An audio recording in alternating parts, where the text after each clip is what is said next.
Hi guys, welcome to, I don't really know what to call today's episode. I kind of just randomly got the idea to film it, so I thought, why not? I was gonna do just a get ready with me, but then I thought I would kind of somehow incorporate true crime into it because that's what I do best. I thought today we would discuss the psychology behind serial killers. Not necessarily, I guess, psychology, but just kind of like what makes a serial killer a serial killer. Because I feel like that's the main question we ask when we're watching true crime is like, wow, why did they do what they did? So I figured we'd talk about that and do some makeup. So in case you guys don't know, I'm currently in college working on my bachelor's degree in criminal justice. I'm working towards becoming a criminologist, which is basically somebody that analyzes evidence and like the data collected at crime scenes and kind of figures out what type of killer we're looking at for the case. Just kind of analyzes the crime scene overall. So I thought I would educate you guys on serial killers and kind of what makes them tick. It just seems like that's such a big thing, is like, wow, that's so crazy that they did that. Like, what possessed them to do that? So I thought I would discuss that with you guys today. But I am going to get ready for my day as well, so you guys can watch me get ready. I will try and post all of the stuff I'm using in the Dropbox below so that you guys, or not Dropbox, the description below, so that you guys can see what I'm using. Let's get into it. So, serial killers are defined as a person that kills 3 or more people within the span of a month or more. It can't just be back to back. I have a zit right here. Also, don't mind my broken nail. I know it looks bad. So a serial killer has to kill 3 or more people in the span of over a month. Because one of the big things with serial killers is they're known for taking breaks when they kill somebody. They normally go a while before they kill someone again. Sometimes they'll go a whole year or more before they kill somebody again, because they're trying to throw the detectives off the track. So I'm sure you guys have heard of like the big serial killers, obviously Dahmer, Ted Bundy, John Wayne Gacy, all of those. So what makes a serial killer a serial killer? I feel like that's kind of the age-old question. A lot of components honestly play into it. Sorry, I'm trying to find my Charlotte Tilbury product, and I can't seem to find it. How tragic is that, guys? Oh well, we'll be okay. So a serial killer, honestly, it's kind of a long list of things that play a big role in a serial killer's life. But I would say, in my opinion, the biggest thing is some type of abuse as a child, whether that be sexual abuse or physical or emotional. It plays a big role in, their life, because a child is like a sponge. They absorb so much of what is going on around them. And that's why when you're around kids, like, you have to be so careful about what you say, because they really do take in everything that they're around. So for most of them, they were around very violent parents or, a family member. And most of them will tell you, like, they were around violence so much that they just became, like, it became second nature to them. That was just what they were used to. Sorry, my skin's been acting up recently. So abuse plays a major role in the making of a serial killer because it teaches them violence. I mean, that just becomes like first or second nature to them because that's all they know. But a lot of serial killers are born with a genetic defect, which is actually what most people don't know. Basically, your brain has a gene that is called an MAOA gene. And this gene is responsible for producing monoamine oxidase. Now, monoamine oxidase is a neurotransmitter, which means it's responsible for like producing dopamine. And I don't know, I'm sure you guys know what dopamine is, but it's considered one of the happy hormones. So without it, there's not as much happiness. And it also makes you, when you're happier, you're not as aggressive. So it also helps control aggression. But serial killers have a lack in this gene. So basically, they have a defect in this gene which causes them to not produce as much dopamine, which causes a lot more aggression and just violent tendencies. As well as most serial killers have a overstimulation in the part of their brain that is kind of responsible for controlling, when you're really mad and you just want to punch a wall, but you have that feeling like, I'm not going to do that because it's going to hurt and it's going to leave a mark on the wall or something like that. Well, serial killers don't really have that thought beforehand of like, I'm not going to do this because it's going to cause damage. They basically have an overstimulation in that part of their brain, which means the part of their brain that's responsible for being like, no, don't do that, isn't functioning like a normal humans would. So they are 100 times more prone to aggression because they just have a lot harder time of controlling it. And I'm not saying, I'm not trying to in any way say it's okay, because there's tons of ways to help with that. But they basically just have a lot harder of a time controlling it, as well as having APD. So APD is known as antisocial personality disorder. What is this, you may ask? Basically, it's a sociopath. I'm sure you've heard that term before. If not, it's somebody that doesn't have empathy towards others, that doesn't know the difference between right and wrong.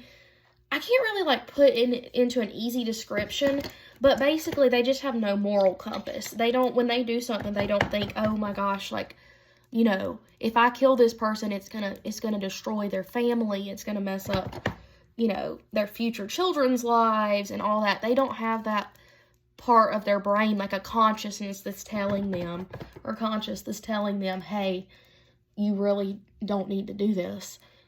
They just don't have that. So they have no ability to know the difference between right and wrong.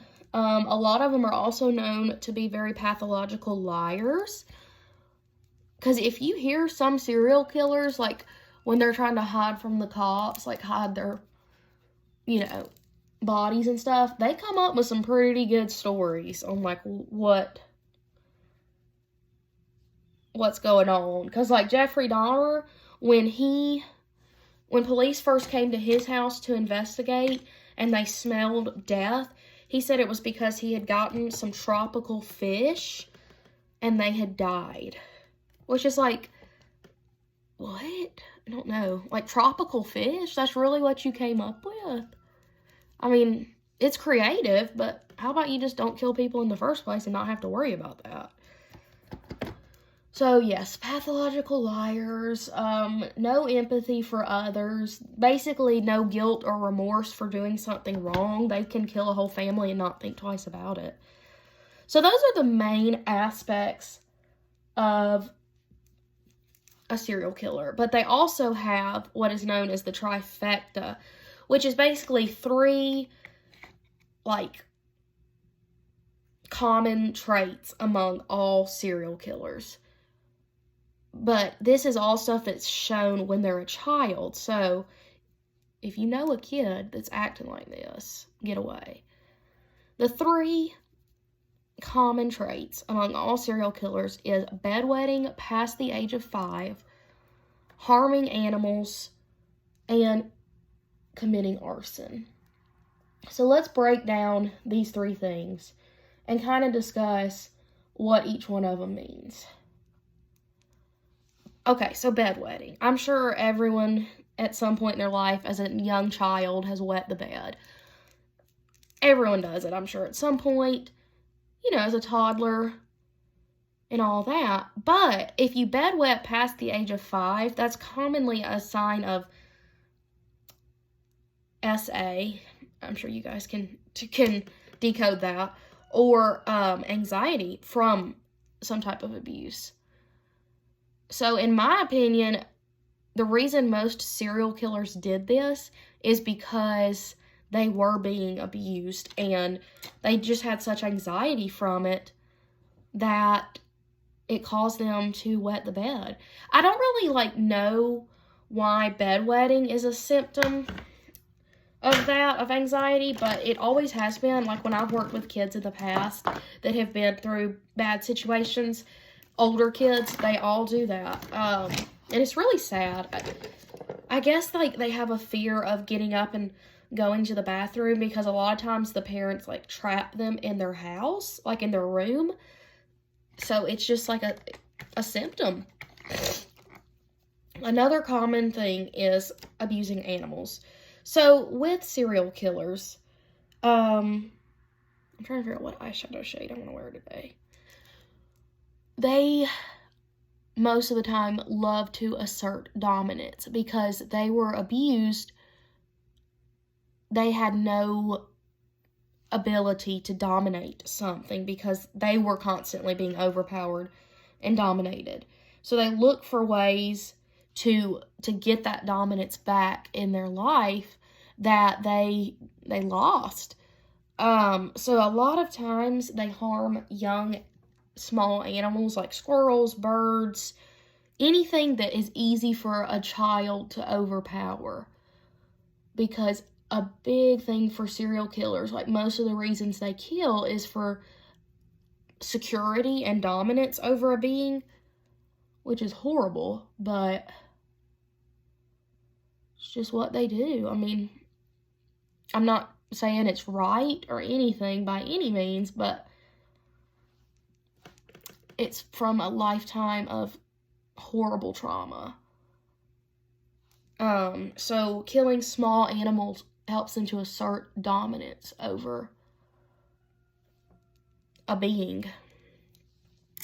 And then lastly, a strong love of committing arson. This is also associated with dominance and asserting dominance over something.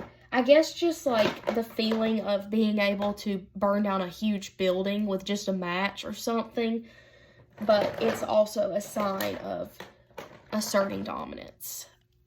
It's just crazy to me, thinking about that. I just cannot imagine ever having that desire to burn down a building and, harm people. It just blows my mind. I can't imagine ever even thinking about harming somebody, unless it was in, self-defense or something. I get that, but, just harming an innocent person, I just literally cannot imagine doing that. That's just crazy to me. I guess I've always been baffled with how serial killers work because their brains are just so much different from the average person, just the way they see life. And most of the time, the reason they kill is because they think they're protecting humankind from being abused, because most serial killers target the person a group of people that looks like the person that abused them. So Ted Bundy's mom was very much a down and outer, and she kind of left him with boyfriends that were abusive, and he just really disliked his mom because she caused so many of his issues.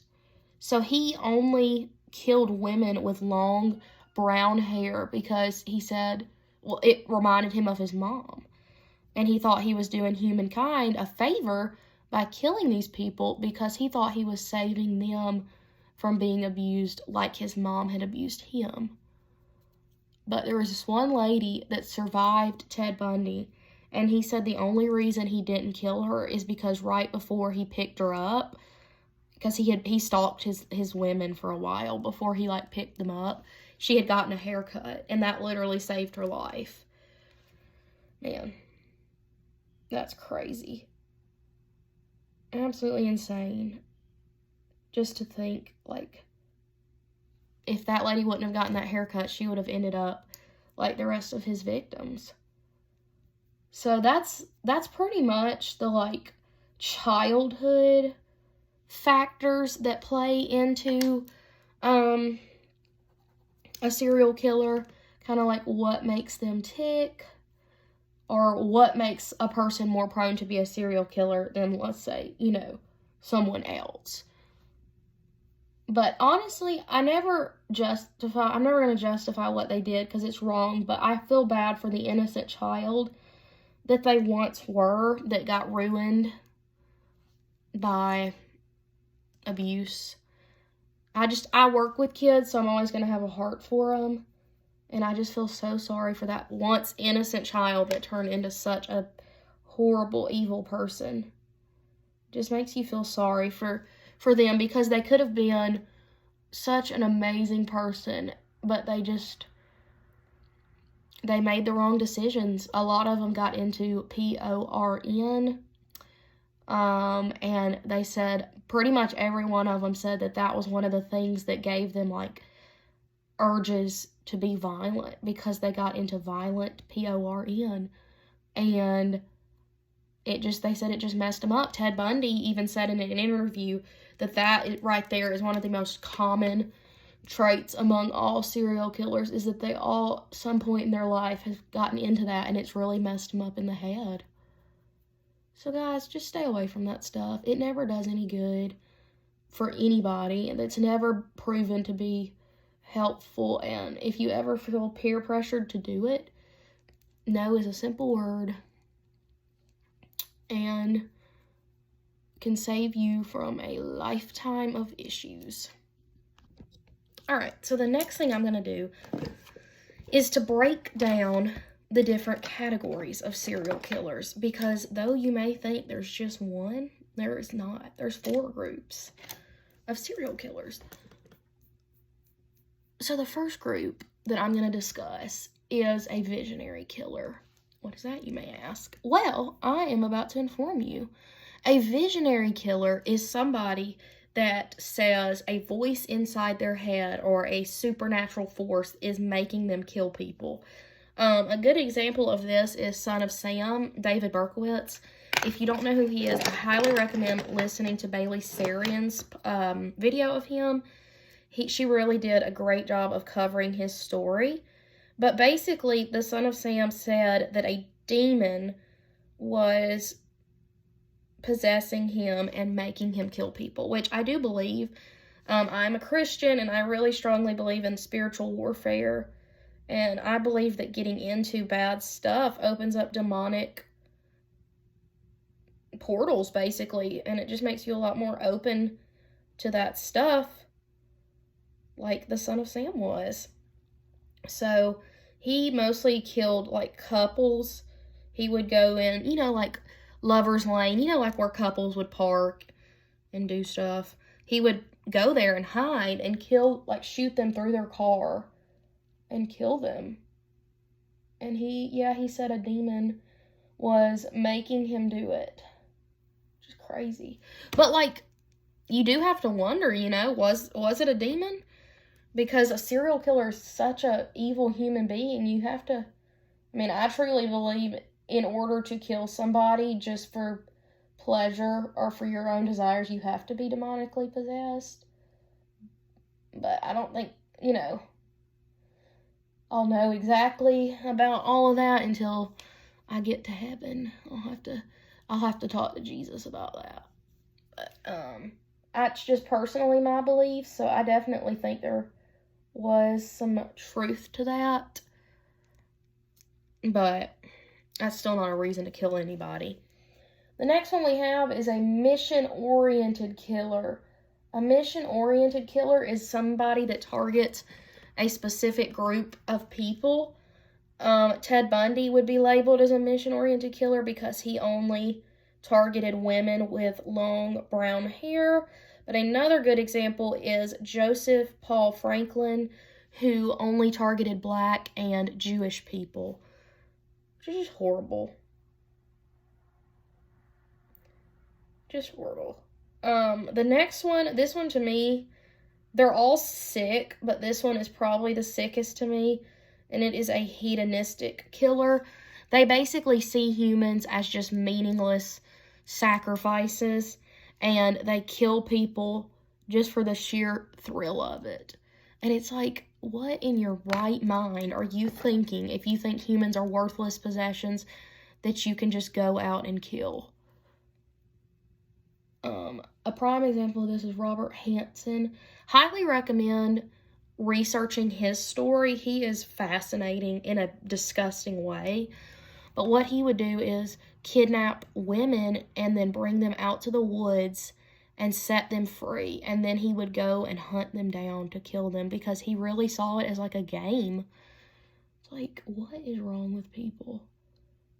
That's just, I can't, like, that to me is like my worst nightmare, is being hunted down. Like, I can't imagine the fear that those women had, being basically knowing like I'm set free and I'm an inch away from freedom and not making it.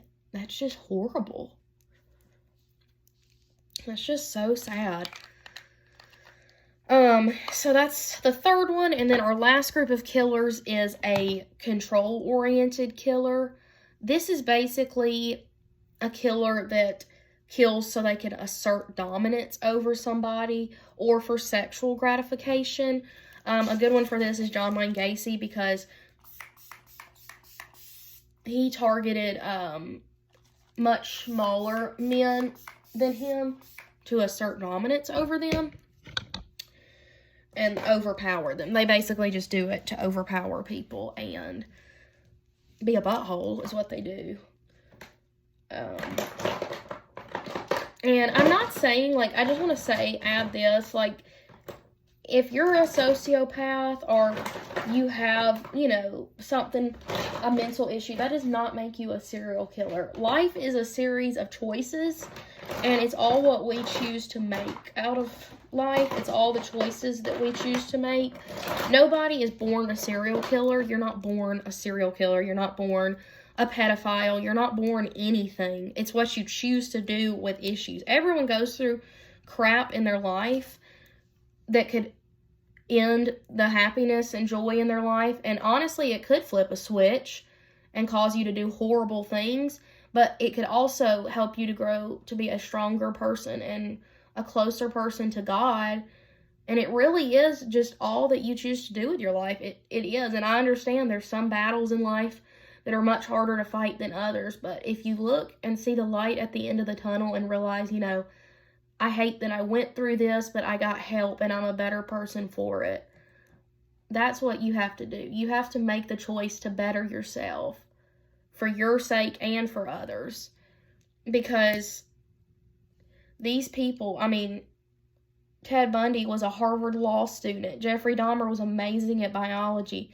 You know, John Wayne Gacy was a good manager. All of them had stuff going for them, and they chose to feed into the abuse that happened to them, the bad childhood, and they chose to do what they did, and that caused innocent people to die for no reason, for such a preventable reason. I think that's what makes me so sad, and like why I have such a heart for solving true crime is because it's so avoidable, you know. I do believe that prison inmates deserve mental health attention, and they deserve therapy, because everyone has issues, and these people, though they've done horrible things, they deserve help. And I'm not saying that if they get help, that gives them, you know, a free ticket out, because I don't think it should. I think they should be punished for what they do. I think, you know, if you kill somebody, then you should expect to spend the rest of your life in prison for that, because that's horrible.